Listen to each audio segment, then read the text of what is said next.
calon ini, S1, S2, sarjana hukum, macam-macam. Benar nggak?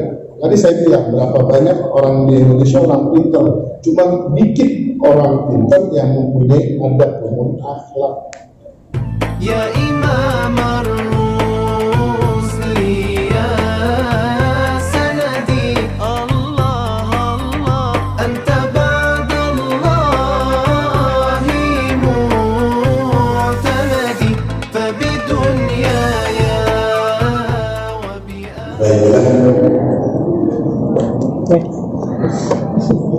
pada kesempatan yang mulia ini dalam rangka menuntut ilmu talabul ilmi faridatul ala kulli muslimin wal muslimat. Menuntut ilmu itu wajib bagi kaum muslimin dan muslimah, terlebih-lebih di bulan-bulan baik itu bulan Rajab. Seperti Al-Fatihah kasih tahu, Rajab syahrullah, Sya'ban syahrul Rasulullah, Ramadan syahrul Mahdi. Mudah-mudahan di bulan Rajab ini setelah kita banyak beristighfar, puasa sunnah, membaca zikiran, berfirman Alhamdulillah seperti kita tadi baru saja baca, dan rangka dalam menuntut ilmu. Pada kesempatan ilmu yang ilfah kita mengetahui ataupun kita membawakan al-babul adab, bab soal adab.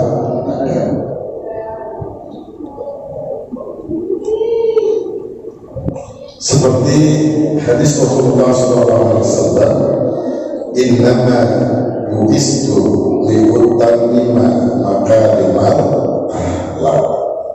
Kata Rasulullah dalam sabdanya, sesungguhnya aku diutus oleh Allah di muka bumi ini, ya, Rasulullah diutus oleh Allah di muka bumi ini li'utammima makarimal akhlak, untuk memperbaiki akhlak manusia. Itu penting. Akhlak berkaitan dengan adab. Kalau orang mengutamakan akhlak dan adab, yang keduanya ilmu, insya Allah manusia itu akan menjadi manusia yang kamil, sempurna. Mukmin yang sempurna, mukminah yang sempurna.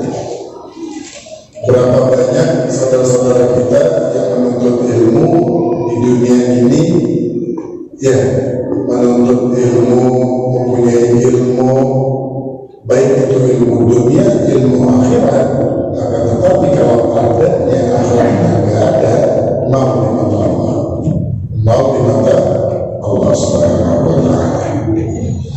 Karena pertama kali Rasulullah berhadis nama Mu'is tapi nama kata. Jadi nggak ada itu. Pertama Rasulullah ngajarin sholat, ngajarin zakat, ngajarin apa lagi, baca Quran. Pertama akhlak diutamina, maka iman.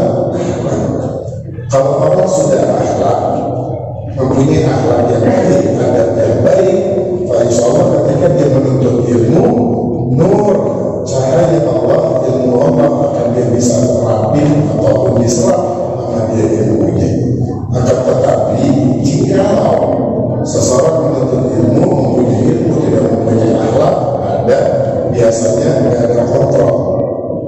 Contoh,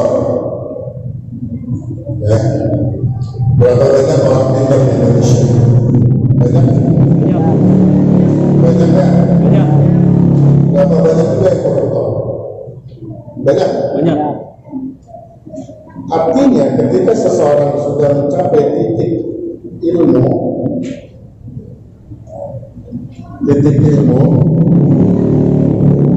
dibarengi yang namanya akhlak. Akhlak itu kalau bahasa Indonesia-nya filter, saringan. Ini akan kebablasan ilmunya. Dia pergunakan ilmunya untuk kepentingannya. Dia pergunakan ilmunya buat kelompok dia. Bukan semata-mata ya watawassaw bil haqq watawassaw bis sabr. Artinya tidak berdasarkan nahi mungkar, amal ma'ruf nahi mungkar. Karena semata-mata ilmu yang dipergunakan buat kepentingan dia dirinya ataupun kelompok. Paham ini? Banyak kan tadi saya bilang, banyak orang pintar di Indonesia, banyak sampai titelnya S1, S2, S3, S apa lagi? Nama S apa? S6, S1, S2, S3, berapa banyak juga ketika dia sudah mencapai ilmu yang tinggi, mempunyai jabatan, dia mempergunakan jabatan tersebut di luar apa ya? Di luar batas normal. Artinya dia mempergunakan kekuasaan tersebut, jabatan tersebut buat dirinya ataupun kelompoknya.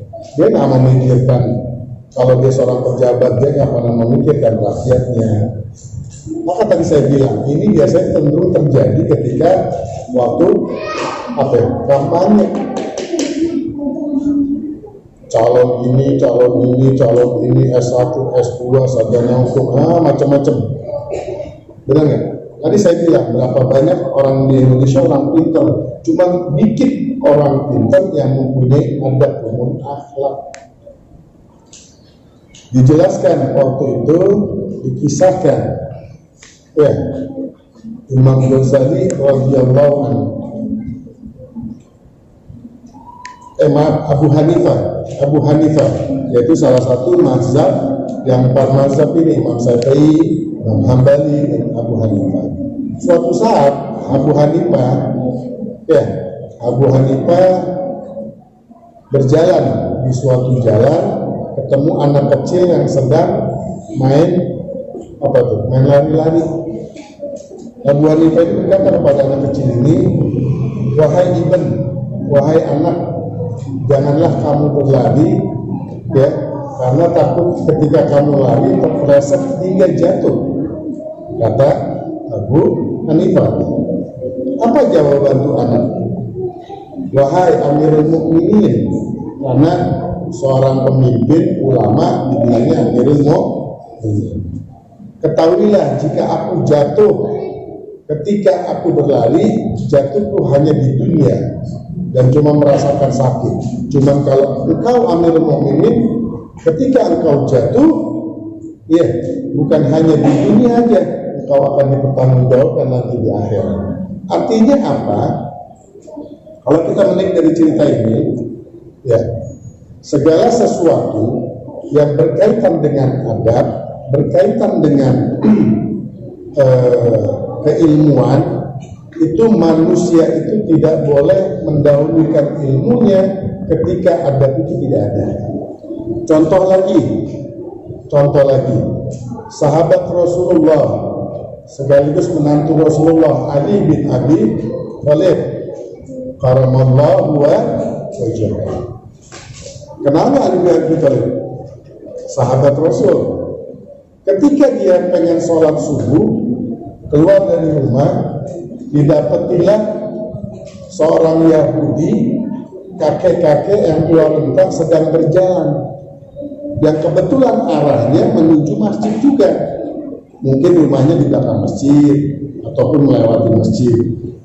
Ali bin Abi Thalib, dia tidak berani berjalan mendahului orang tua tersebut, sehingga ketika Rasulullah mengimami sholat subuh, di rakaat kedua ketika ruku, turunlah malaikat Jibril yang menahan Rasulullah untuk tidak iktidal. Habis ruku, iktidal. Ketika sudah iktidal, berarti kesempatan untuk rakaat dua berakhir. Benar? Kalau iktidal, kalau masih ruku, masih bisa. Saat itu malaikat Jibril alaihissalam diperintahkan Allah Subhanahu wa taala untuk menahan punggungnya Rasulullah untuk supaya tidak bangun sampai Ali bin Abi Thalib sampai ke masjid. Hikmah kejadian ini bahwasannya, ya, adab kita terhadap seseorang, baik itu terhadap manusia, itu harus kita jaga. Bahkan Ali bin Abi Thalib mengatakan, ini bukan hadis, syair, al-adab nisful iman. Adab itu setengah dari iman. Kalau kita nggak punya adab, kita nggak punya malu, kita nggak punya akhlak, itu berarti ini semua iman kita setengah.